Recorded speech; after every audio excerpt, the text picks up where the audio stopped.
Hello and welcome to a new podcast called Cal's Corner. My name is Cal Van Single. I am your host. Here's a quick bio on me. I'm in my mid-60s and a retired commercial vegetable farmer. I've been married for over 35 years and have 2 daughters in their 30s and 3 granddaughters. I've also been a lifelong believer in Jesus Christ. I have recently finished my 29th season broadcasting various high school sports and pro indoor soccer here in the greater Muskegon area. I am also currently in remission from cancer. Outside of my family, my passions are fishing for fish and fishing for men, meeting men where they are at in their life and helping men navigate life in their spiritual journey. 17 years ago, I started a ministry called Grant Men's Ministry, actually located in Grant, Michigan. Grant Men's Ministry is a group of guys who gather monthly to listen to a Christian speaker share their testimony or whatever God has laid on their heart. During this time, I have heard some awesome stories from men. This podcast is going to give some of those men an opportunity to tell their story to others. Since retirement 2 years ago, I have had opportunities to spend more time sharing a cup of coffee with these men.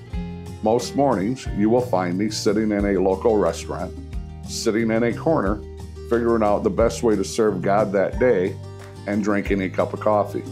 My friends all joke with me that I'm always sitting in the corner, hence the podcast name Cal's Corner.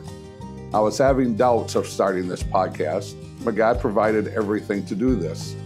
He provided Billy Mann from KLLB Media right here in Whitehall, and Bill from Bill's Lakeshore Golden Cards and Collectibles as a host and a studio. Satan has been relentless telling me that I cannot do this, that I am not qualified. Well, the last time I checked, God does not call the equipped, He equips the called. I hope you enjoy these podcasts. Thank you so much for your time. God bless.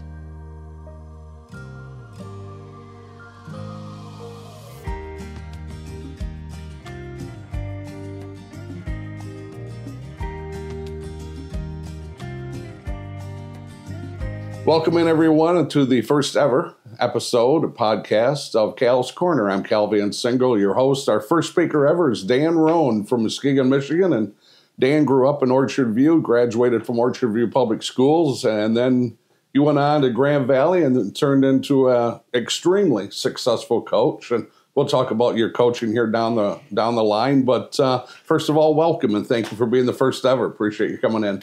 Well, thanks. I guess I get to set the bar, and it's not very high yet, right? So I appreciate it, Cal. You know, our friendship goes back a long way, so I'm excited to be a part of this for you. Yep, I remember when you got into coaching, you went to Fremont High School, and Fremont had struggled through the years, and you come there, and your first year in '96 started to turn things around.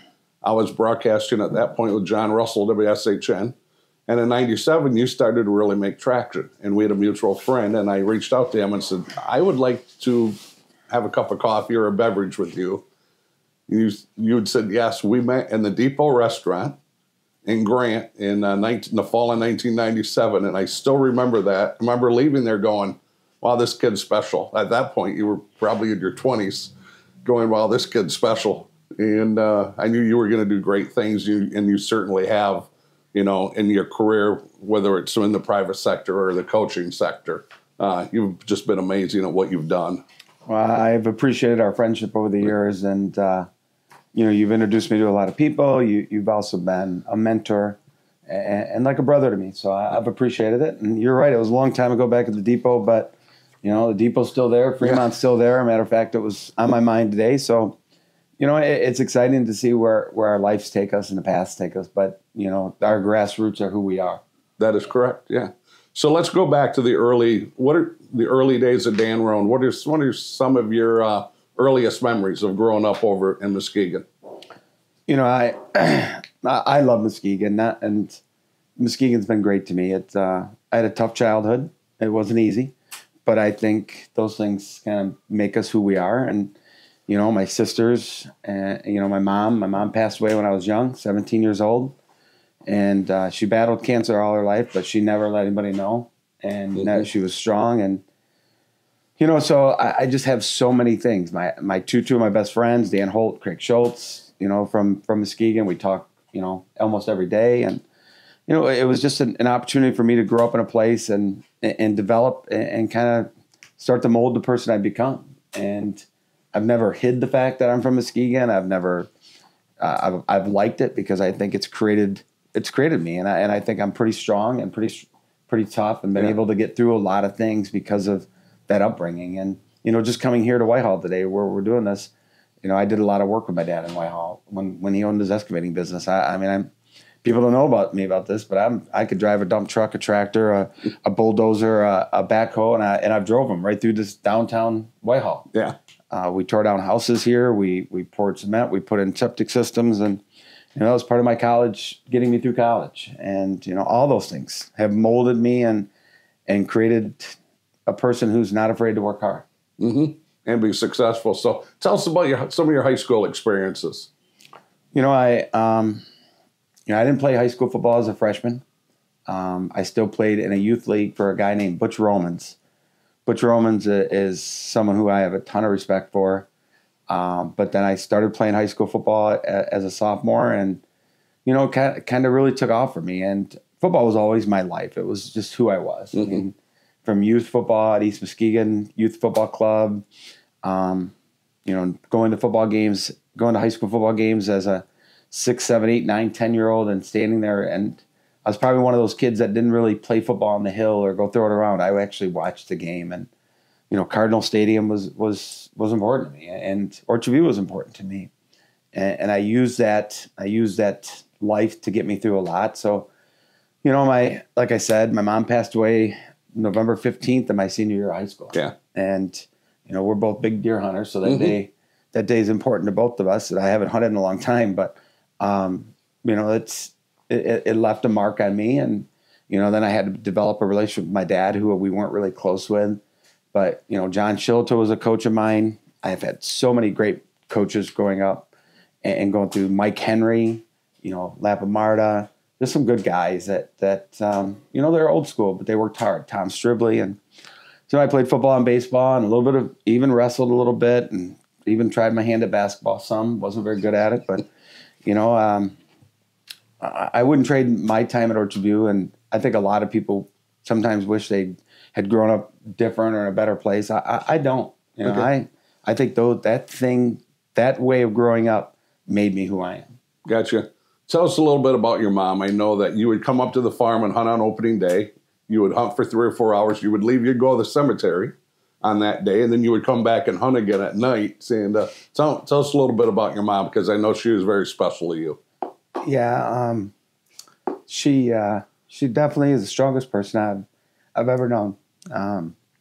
She died way too young. Yeah. They say they take the good die young, and but she never.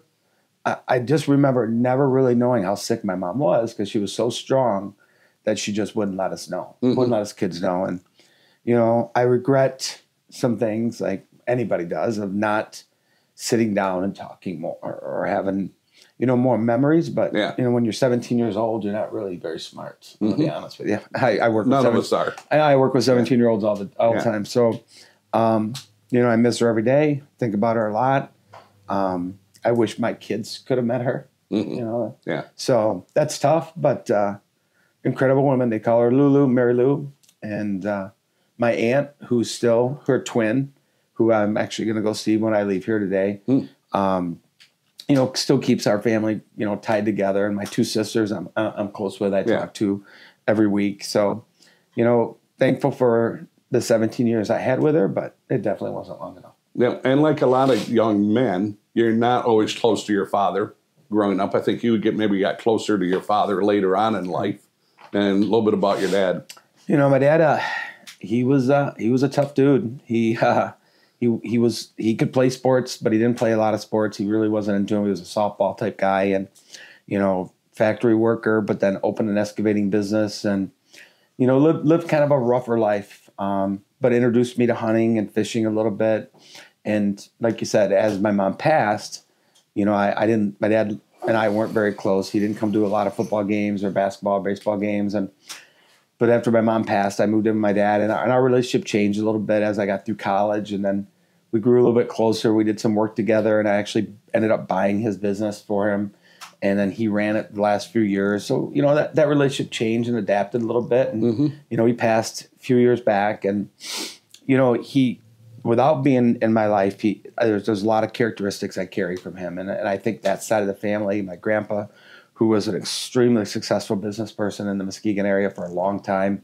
I think I got some things from without even being close to him, and being that I carry some of his characteristics, and I'm thankful for that. Yeah. And but when I drive up here through Twin Lake and Lakewood Club and over in Whitehall, those memories flash back. And so, in hunting season, now it's the one thing that him and I had in common. We did it together a lot, and we always did it around the 15th. So that's a special time for me. And then for you to be able to share your property and let me participate in that, and let my sons have a part of that's been awesome. Yep, awesome. So you go to Orchard View, you have some success there. John Shillito, I believe, was a big part of your life. Yeah, John was my high school football coach. John obviously one of the most successful West Michigan football coaches there is. And he was good to me. He was good. He helped me. He did help, keep me on a path. I could have went in a lot of different directions. As a 15, 14, 16-year-old kid who, mom was struggling, dad wasn't around, and, I could have made some choices, and John kind of kept me on a path a little bit and, opened doors to the weight room for me, and football was my avenue, and I used it, and John helped me get recruited for college, and then I went away and played, and college career wasn't the best, but I met a lot of people and learned. I think I became more of a student of the game throughout college because I watched a lot. I didn't play a ton, but I watched my coaches coach, and I watched how they ran a practice, and I learned a lot, and I got to be around some pretty special football coaches. Yeah. Brian Kelly was my coach, we all know Brian Kelly, Notre Dame, LSU, but guys like Todd Monken, who's now the offensive coordinator of the Baltimore Ravens, who was also the offensive coordinator at Georgia, was my coach, and we're really good friends. And he's one of my number one references. And Mike Denbrock, another one of my position coaches, who is now the offensive coordinator at Notre Dame. It was offensive coordinator last year at LSU, and the list goes on and on. John Jancic, somebody I played high school football with, who defense coordinator for University of Tennessee and Colorado. I was surrounded by all these guys, and so I watched them and sold a little bit of what they do, and still carry some of the things that they have. Yeah. So it's been great. So I've always said you're one of the very best leaders I've ever met. You would have been, if you would have been in the military, you would probably be a general, because I've always thought so much of your leadership skills. So sounds like those guys, you took a little bit from all of them, and that's helped to mold you into the leader you are today. Yeah, I would think so. But I'm not one of those people that think you can teach leadership. I think, leadership is something that some people are just born with, and I think it can grow. Life is hard, and I watched a great podcast and if somebody gets a chance, the Duke's girls basketball coach talks about how life is not easy, and people sit around and wait for it to get easy. And people that handle hard well are able to adapt and kind of become leaders. And my life was pretty hard. Yeah. We didn't grow up with a lot of money. And, I grew up in a house with 3 women. And then at one point, I think my aunt and her 2 daughters moved in. So there were 6 women and me. And my dad wasn't around a lot, like I said. And my mom passed away young. And I had to go off to college. I remember packing up my Grand Am and driving myself to college. And while everybody else moved in with their mom and dad and helped them move in and unpack their dorm room, and I did it all myself. And, I think those things kind of put you down a path of where you want to go. And I didn't use anything as excuses. I just use them to say, I can do this. I can figure this out. And, I don't know if you rank leaders where I fit or any of those things, but I think I have an ability to kind of be challenged and find a way to get through it and be better and make people and things around me better because of that as well. Gotcha. So a couple of highlights from Grand Valley. If you could, are there a couple of highlights out there that you take away from Grand Valley? It definitely wasn't on the field because I didn't play a ton. But I'm on a group text and I play in a golf outing, and I have 3. I've been in my roommates' weddings. I played football with three guys, Noah Nagy, Dan McClain, and Sean Mealy, and we're like best friends still today. And, those guys will be a part of my life forever. And those are things that football do for you, and baseball or some sports. And so I'd never take that away. And the fact that, I went to Grand Valley and I graduated. I went to Grand Valley and there were three guys from my senior class who went to Grand Valley with me. And I was the only one that played all 5 years. I was the only one that was a part of it and finished it. And I think used it to kind of better myself and give myself a chance. And, I appreciate that. And so I think Grand Valley was a great step for me, and I'm still part of it. I talk to the Grand Valley coaches. I got guys who are part of the Alumni Association who call me all the time. And, maybe that's an avenue or path someday for me. But, I think that was just one more thing to help develop who Dan Rohn became. Gotcha. All right, let's transition out of college into coaching. And so how did you become a high school coach, and where did that? I kind of know a story about it, but share that with everybody else, that your journey from, being a college athlete to becoming a high school football coach. I wasn't ever sure. When you went to college, I think a lot of people kind of changed their majors, and I thought I wanted to be a business person and dress up every day and go to the bank and do those things. And then, I just realized real quick that I started working in parks and recs through Orchard View Community Schools, and I'd come home in the summer and I'd be a park director. And it's funny because as a kid, I spent every day at the park, every day all summer long with guys like Mark Jelevic and different park directors, and Jimmy Nielsen, and Jimmy Nielsen is the superintendent still at Orchard View today. And those guys were my park directors. And then all of a sudden I became a park director, and I started working with kids and started realizing, man, this is something I like. And, so I got into the education field. And back then, and even before my time, most coaches had to be teachers, right? And so everybody wanted to be teach so they could coach. And that's a change in our society now. But I know I wanted to coach, so teaching was a natural fit. And so I started coaching. My first job was I was a freshman football coach at Northville Middle School, or Northville High School over in Northville, Michigan. And it was good. It was a good fit. And then a job opened up at Fremont. I knew I wanted to get back to the West Side. So I applied for it. I got the job. And I really didn't know what I was getting into. I mean, I had been out of West Michigan for, 5 or 6 years.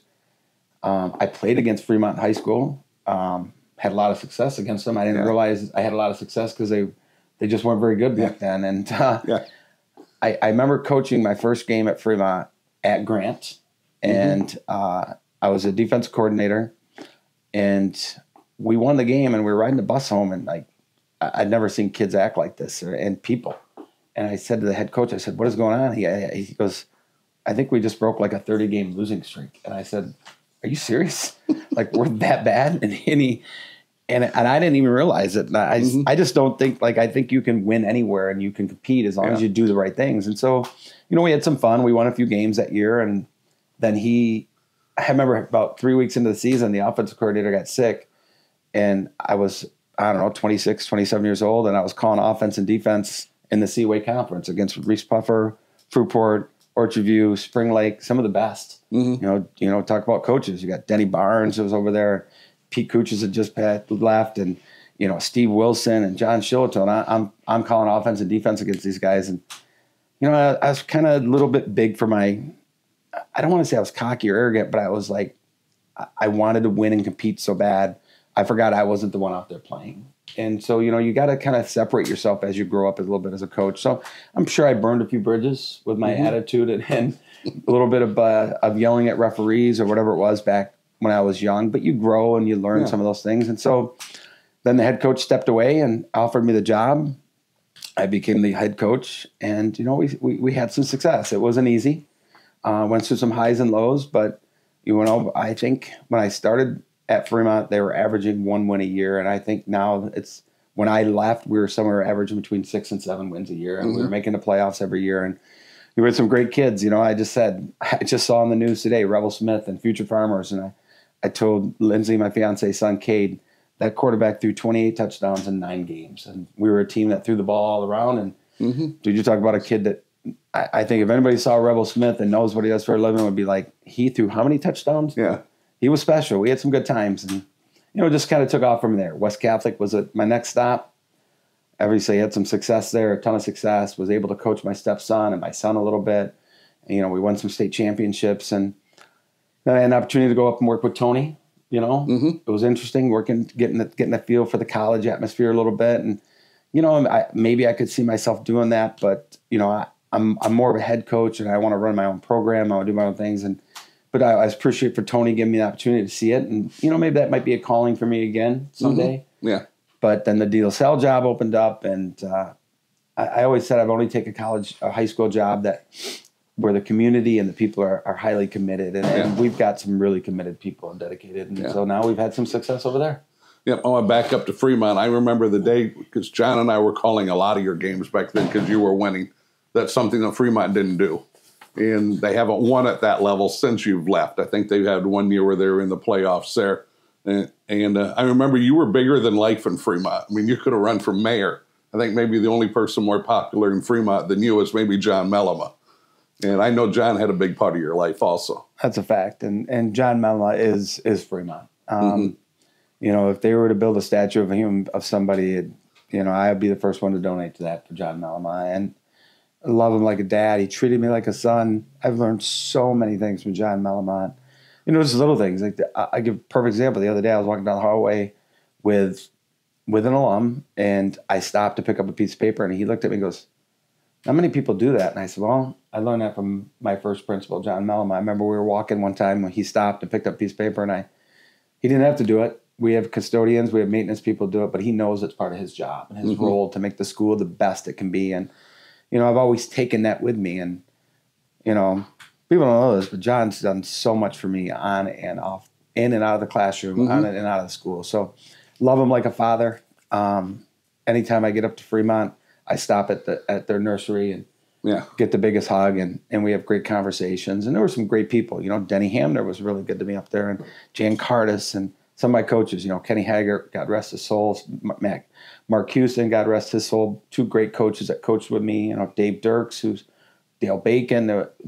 I'll never trade those times.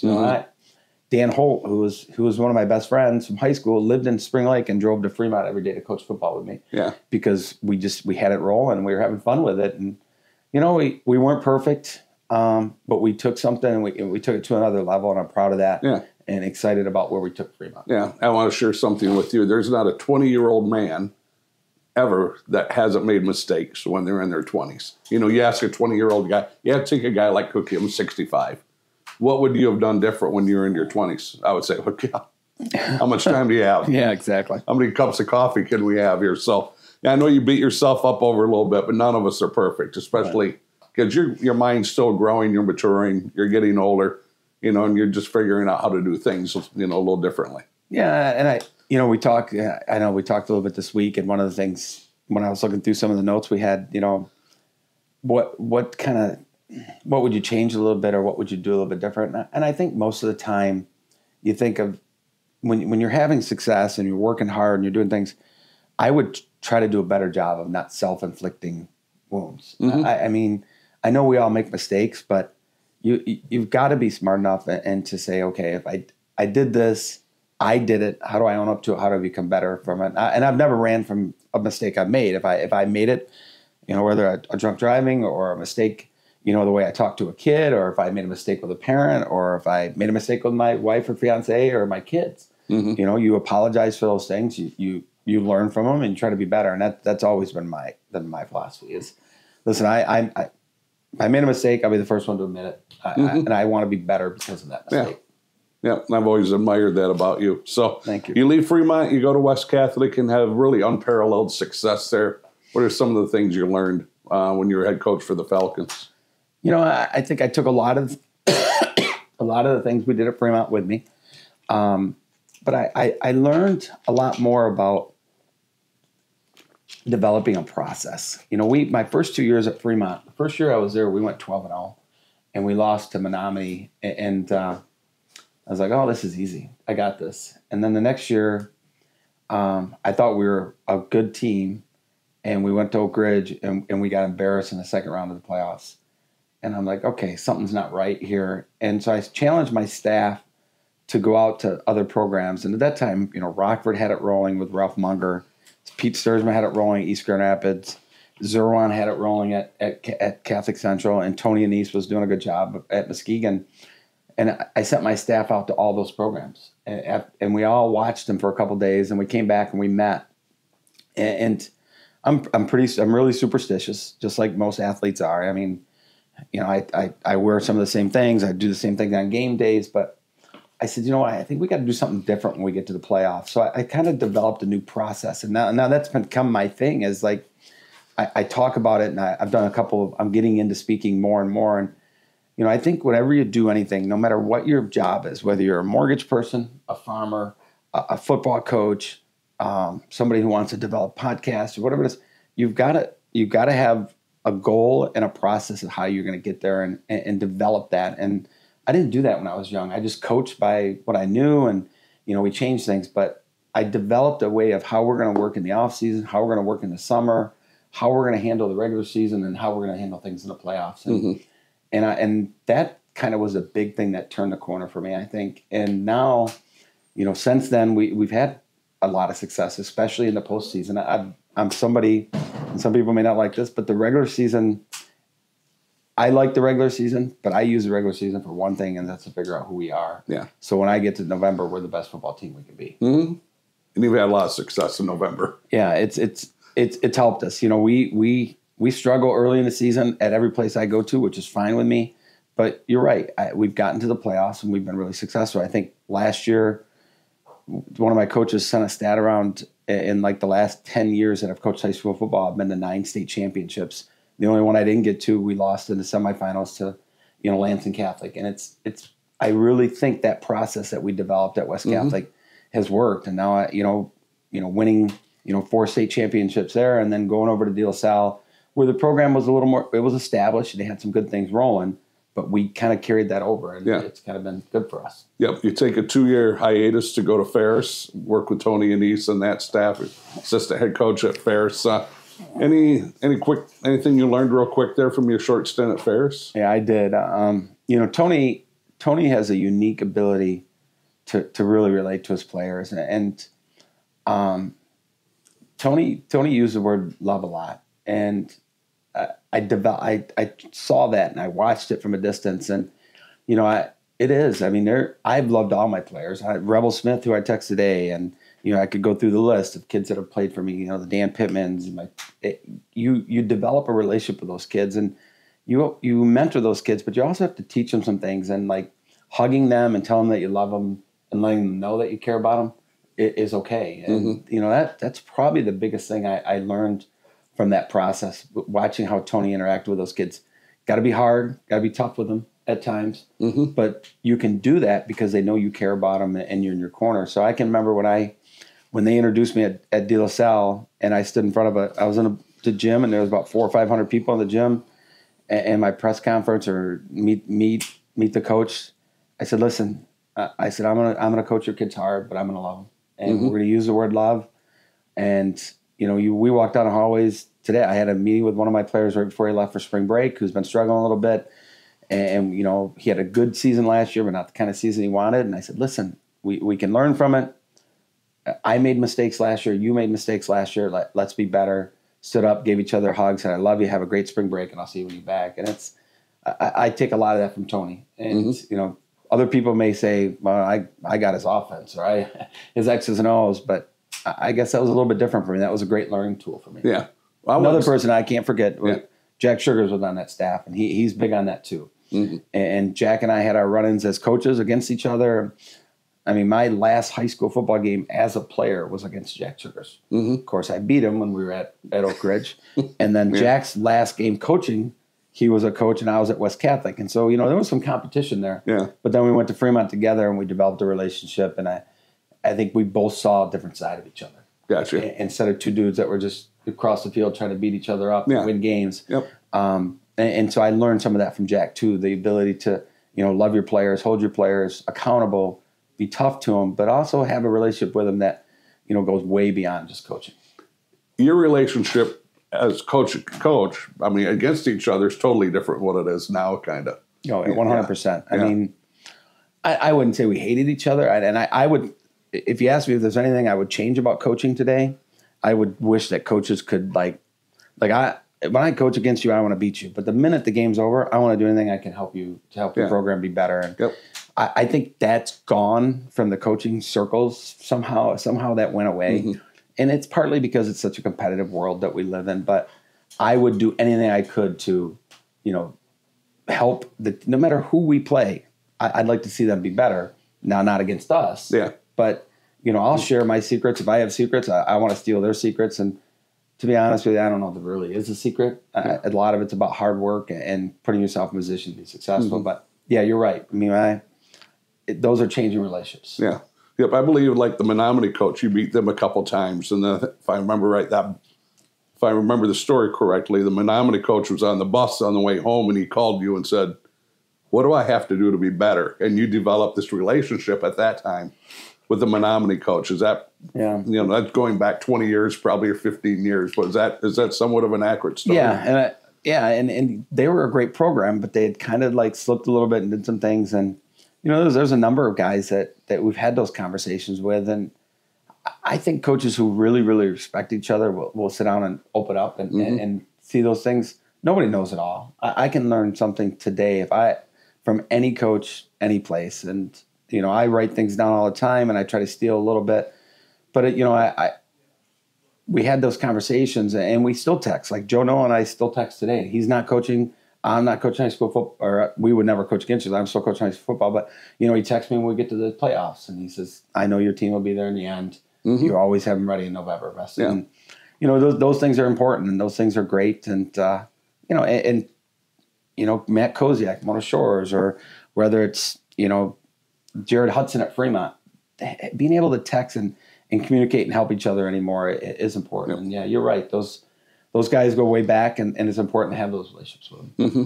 So transition, now you're at Warren De La Salle. You walk into a program that's in a little bit of they had a hazing incident over there. So you walk into that program over there. You're walking into a successful program, but you also have to kind of help to clean that up, which you did very well. But what people don't know is you're the head football coach at Warren De La Salle. Everybody knows that. You're the AD at Warren De La Salle, and people probably go, oh, I didn't know that. Well, you're also the interim president at Warren De La Salle. So you wear three hats. And how in the world do you juggle those three jobs in the span of 18 hours a day? Because I know you spend way more than 8 hours a day there. Yeah.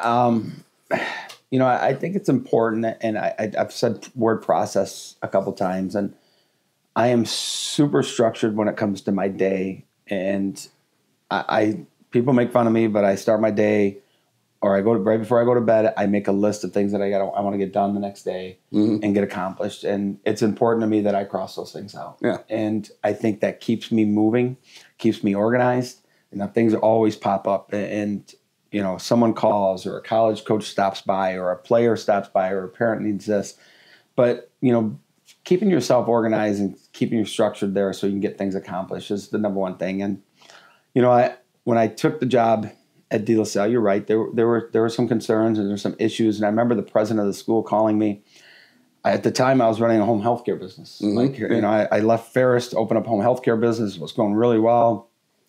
I had a beautiful office in Grand Haven, overlooking, a golf course. And I'm like, I've got it going pretty well here. But I always wanted to get back into football. When the president of the school called me, he's like, do you really know what you're getting into? Do you really want to move to the east side of the state to take all this on? He goes, I don't want you to come here and you not know. And I said, Jack, I appreciate the phone call. I 100% am not concerned about what happened. I'm concerned about how we're going to go forward. Because, mistakes happen. Things are hard. Mm-hmm. Life's not easy, but whether you got to learn from those things and be better because of them. And I said, I want to be part of the solution, not part of what was the problem. And so I went in and, I hit the ground running, and I think I took the job on March 5th, had a couple of interviews, March 7th, March 9th, did a couple meetings, and then COVID hit on March 17th.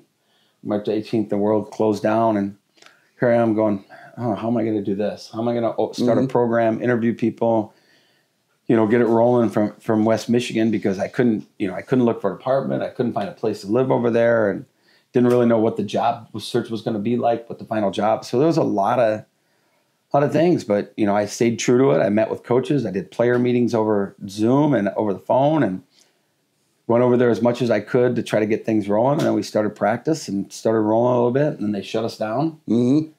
And we started back up, and we didn't have a very good season. We were 2-4 in the regular season. Playoffs hit. I said, you know what? I think we're a better team. We're okay. So we're 2-4, or 2-5. I don't remember how many games we played. And then we won a couple big playoff games, and they shut us down again. Yeah. You know, and I was like, I don't know if this is ever going to work. Well, then we got back in January. We won our next 2 games. We made it to the state championship, and we went through all that, got to the state championship, played a really good Mona Shores team.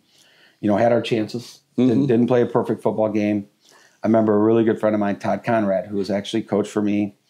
He was my defense coordinator a couple years at West Catholic. He was the AD and one of their defensive coaches. Dave Check was their defensive coordinator at the time, and I remember him saying to me after the game, I feel like that probably was our best football team that we're going to have for a long time, Mona Shores. And I don't think that was your best football team, and I think that's a team that you're learning. They're just starting to know you, and you had many a chances to beat us, so we better look out over the next few years. And I said, thanks, Todd. I appreciate it, because I have a lot of respect for him. And, you know, we did. We got it rolling a little bit. We had a couple good classes, you know, won the next 2 state championships, you know, and then we were okay this year. It may not have been our best football team, but we were able to, you know, put some wins together, get ourselves back in the state championship, and then, you know, ran into a buzzsaw. Muskegon played really well, and they're a good football team, and Shane does a good job over there. But, you know, that's another learning thing for us. You know, Mm-hmm. maybe we took it for granted a little bit of who we were, and so we've taken a step back as a program a little bit this year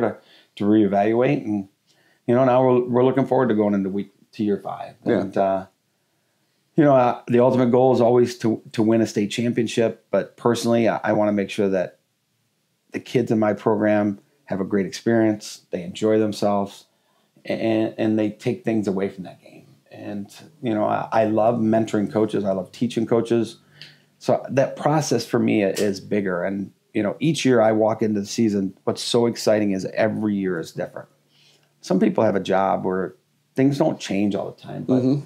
you know, I have 60 to 70 different kids every year, and they have different personalities, different traits. I have 27 coaches that I manage. And, you know, when you throw all that into a hat, the fun part for me is moving those pieces around to get them to be the best they can be in November. And a lot of times that's changing practice. Like we've changed our structure of practice, or maybe it's changing a scheme, or maybe it's changing how we lift, but you have to figure those things out. And that's one of the most exciting things about coaching for me. So you have, I knew this because you had told me, you have 27 coaches on your staff.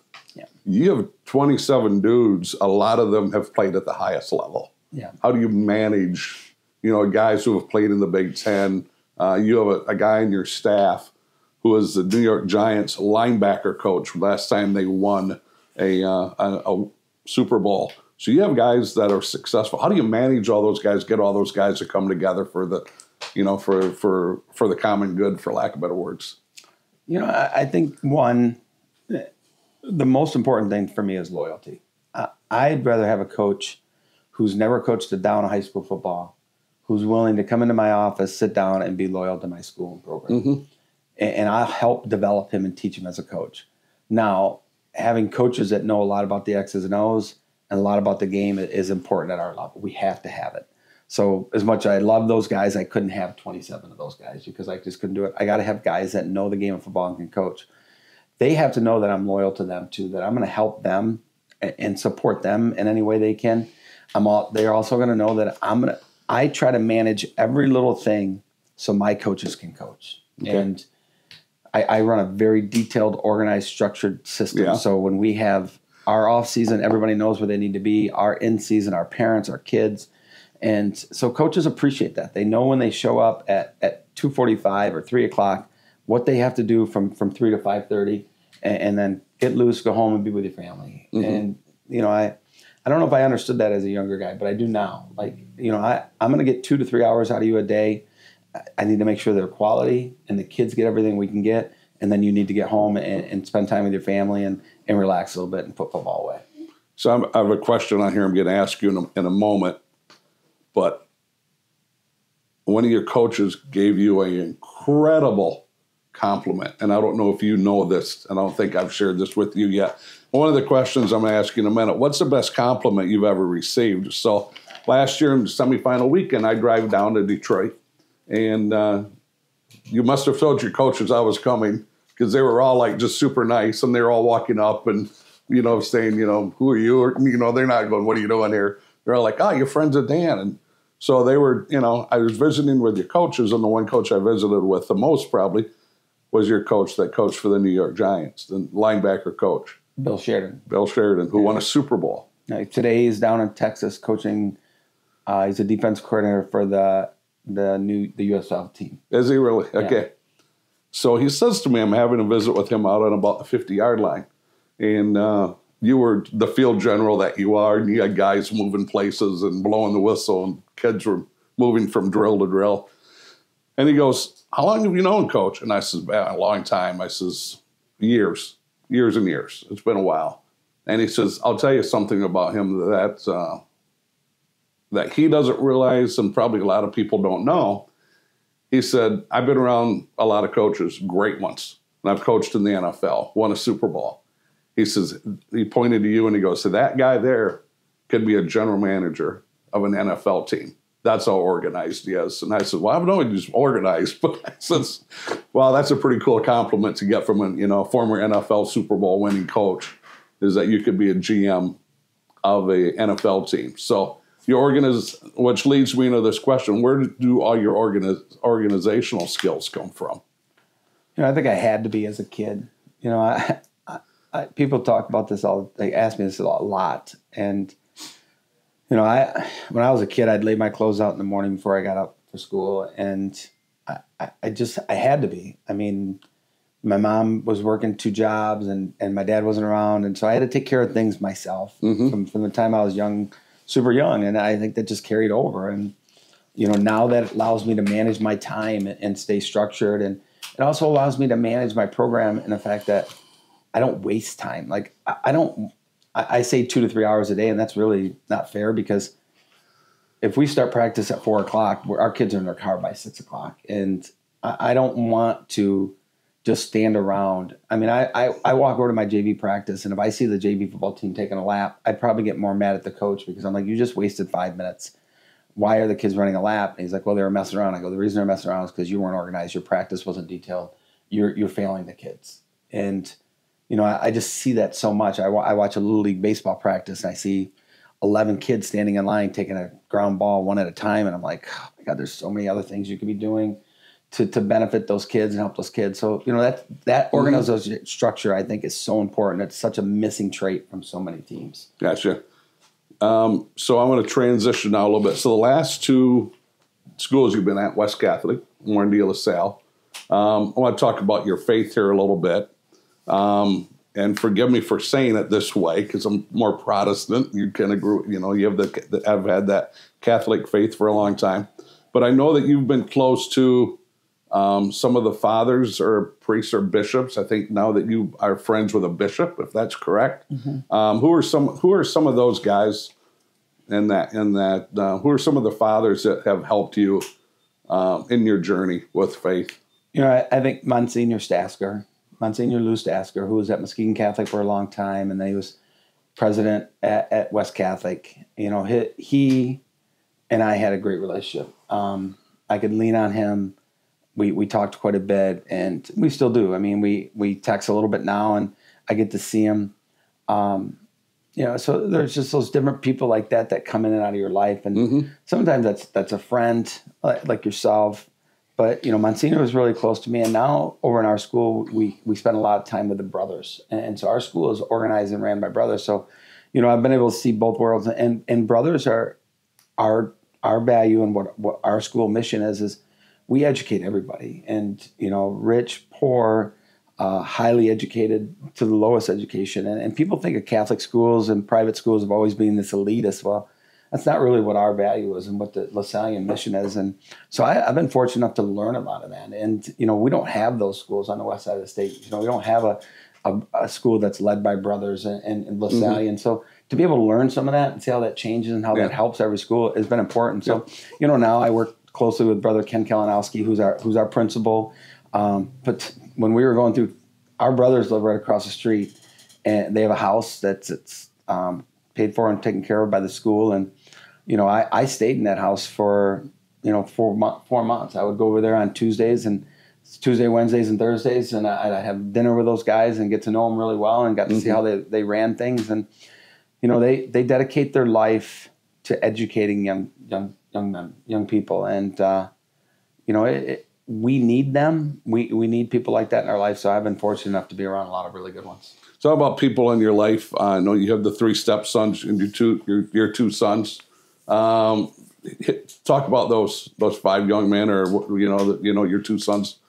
Talk about those guys. Yeah, I think, you kind of touched a little earlier, like what's the best compliment you could receive? And, to me, it's simple.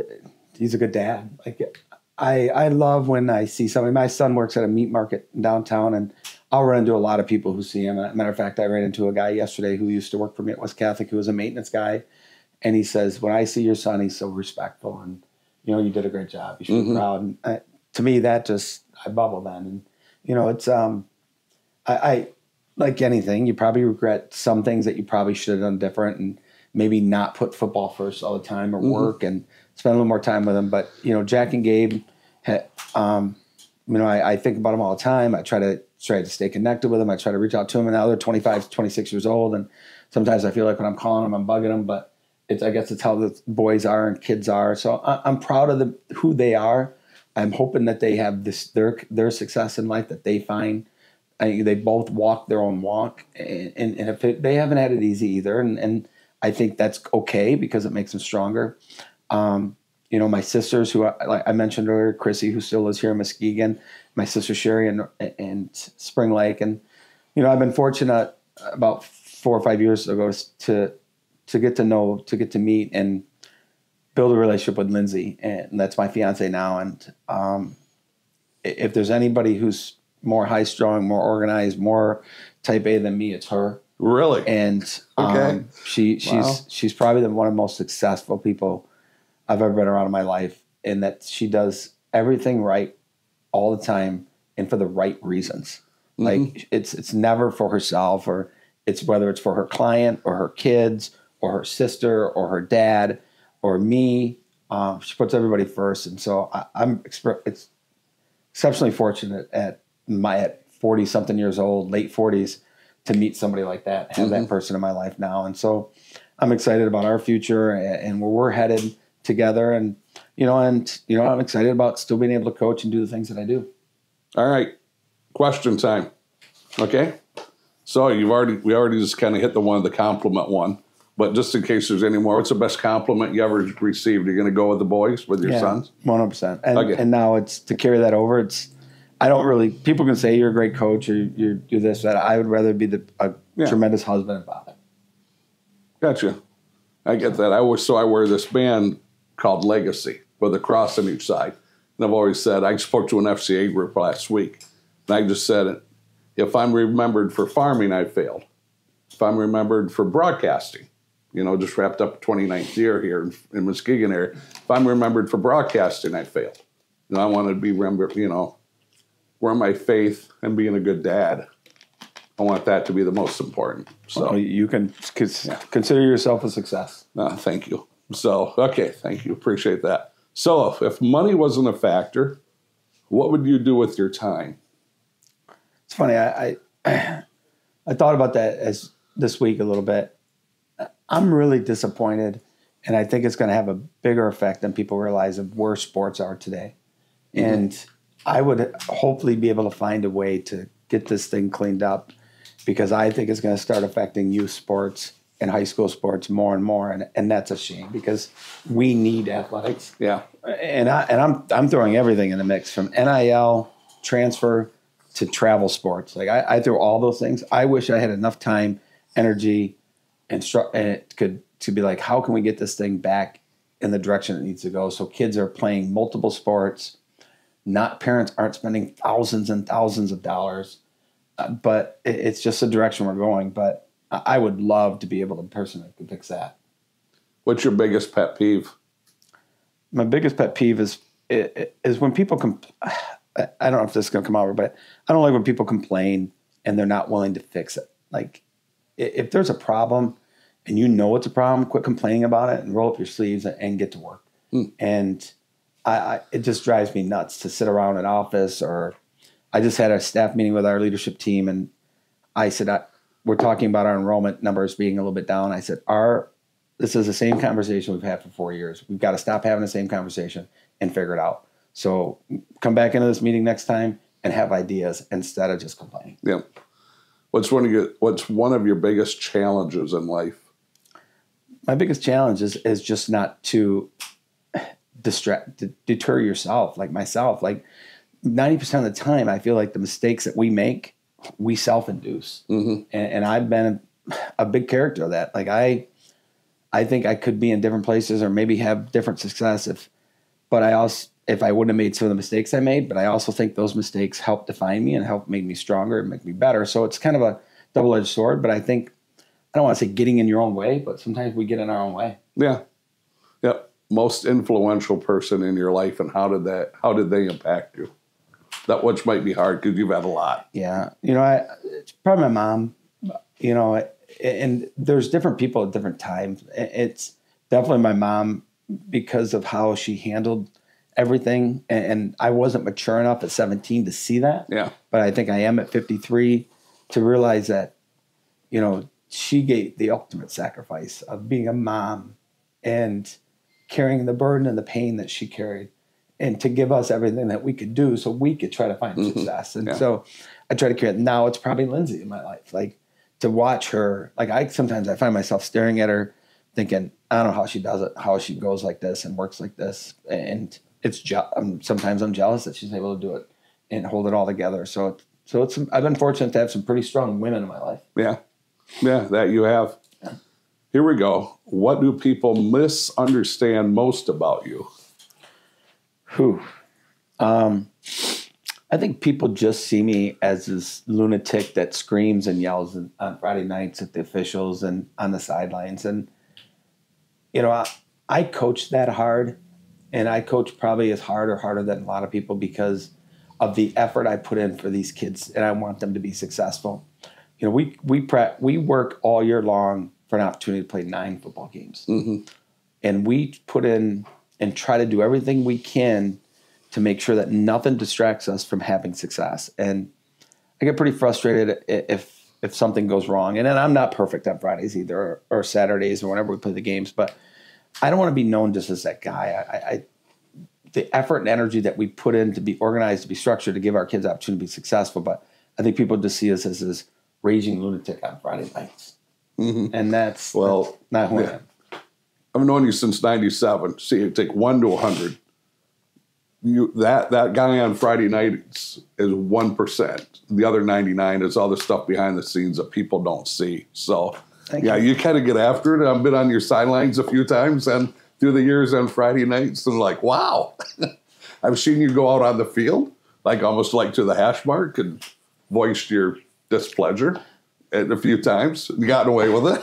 You make me think one of my best compliments ever was I had an official, Bob Wojo, who I have a ton of respect for, ran the Officials Association. And I remember him telling me one time at an event, he said, I shouldn't tell you this, but when we get together as officials on Sundays and a lot of us talk about you, everybody gets mad because they're like, what sucks is most of the time he's right. Like how he sees a call from the other side of the field that is wrong on our part. It's like, that drives us nuts. Yeah. And I'm like, well, I appreciate that, Bob. How do you want to be remembered? I think I said it. I want to be remembered as a good dad, as a great husband with Lindsay, and a great future, and somebody who works hard, who didn't make excuses, who didn't make any excuses for doing things. Because as I said earlier, life is hard, and I think I've been really good at being able to adapt and to be able to handle hard better than most. Gotcha. What's something people would be surprised to know about you? That I'm a crybaby. Like I'm pretty emotional. You've seen a little bit in this, but I don't want to say it, but I don't crybaby, but I'm an emotional person. Yeah. Very emotional. There's difference. Yeah. You know me. I could broadcast a Super Bowl easier than I can stand in front of people and talk. Yeah. It's just the emotional part of it. Yeah, you're preaching to the choir on that one. And I think the next thing, real quick, I'd love to share a story, and I'd love to be able to help other people. Like that's my next thing is I really want to get out and start speaking to groups and organizations about process and organization and details and how to be successful. Best advice a mentor ever gave you about the industry, about coaching? Whew. Wow. That's a good one, man. I think personally, I would have to say that you got to coach kids. You got to coach kids hard, but you got to be fair. And kids are going to make mistakes. But if you can coach them up and pick them up and knock them down and then pick them up again, they know you're going to be the corner and they're going to run through a wall for you. All right, 3 more. What's your favorite thing about what you do? I think I said it earlier. I love looking at my team in the off season and then going through the off season and then going through the summer and the preseason and then putting us in position to be successful. And I'm not talking about calling a play that's an amazing play or calling a 2-point play or calling, I'm talking about putting the structure together so each team can be successful because every team is different. And it's like putting a puzzle together. It's like being a magician with a magic wand. That's what I love. I love saying, we got to practice different. We got to do this different. That's what I love. Like, I love that every team is different and we do things a little bit different so we can be successful. Okay. Is there any question you wished I would have asked you? You asked quite a few. You did a great job. Thank you. No, I don't think so. I mean, like I said earlier, I don't think sitting here, coming through Muskegon, like I said, I know I haven't had an easy life, but I haven't made excuses. I think I've been somebody who has been really good at being able to handle difficult situations and make them better. And I want to continue to be that person. And I tell our kids all the time, and this world's not getting any easier. Life's not getting any easier. You have to be able to handle hard. Mm-hmm. And the people that handle hard the best are usually the successful ones. Yeah. And I'd like to consider myself somebody that handles hard really well. Mm-hmm. And adapts, changes, and motivates. And I think the Lord or whoever, I think he gives some of us tougher lives because he knows we can handle it. Mm-hmm. And I'd like to think that I'm one of those people. Mm-hmm. And that you are. Final question. So I will answer this myself selfishly. What's next for you? And selfishly for me, that's getting you back here on the west side. But what's next for you? I don't know. I mean, I've talked about wanting to move down south eventually. I'm not a cold weather guy. I never have been. I'm kind of a sissy when it comes to that. So Lindsay and I have talked about that a little bit. Yeah, being back in the West Michigan at some point, it will happen for me. Mm-hmm. I don't know what that'll be, because Lindsay is here. We're hopefully forever together, and her family's here, my family's here, so this will always be home, mm-hmm. West Michigan. Yeah.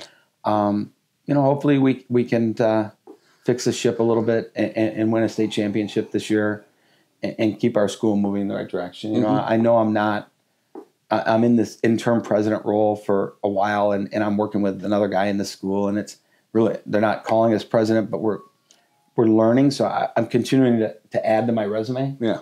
I mean, if you'd have told my 10th grade English teacher that someday I'd be an interim president at all boys Catholic school, I don't think anybody would have believed it, especially him. But I think my ability to lead and work with people has given me the options to open a lot of doors, and hopefully it'll open another door for me, another opportunity. Mm-hmm. I don't know if that'll be college football someday, but I'm not getting any younger. I love working football. Football obviously is my passion, but I know I want to be back here closer to Lindsay and our kids, and raise the family back here. But that's not in any year or two. There's no structure or time on that. Yeah. So I don't know. I mean, it's hard to put a stamp on that. I'll see where the Lord takes us a little bit. I'll see where this path and direction takes me, and hopefully find the next challenge. And I think that's the big thing for me. I love being challenged. When things get a little bit easy, maybe that's when I mess things up because I want to create another challenge. And I had done that a few times, and I've come out all right. So we'll just see. I mean, I wish I could give you a concrete answer. I just, I don't have it right now. I just know that whatever it is, I promise I'm going to work my tail off to hopefully make it successful and create another opportunity. Gotcha. And you will. Well, thank you. And you will.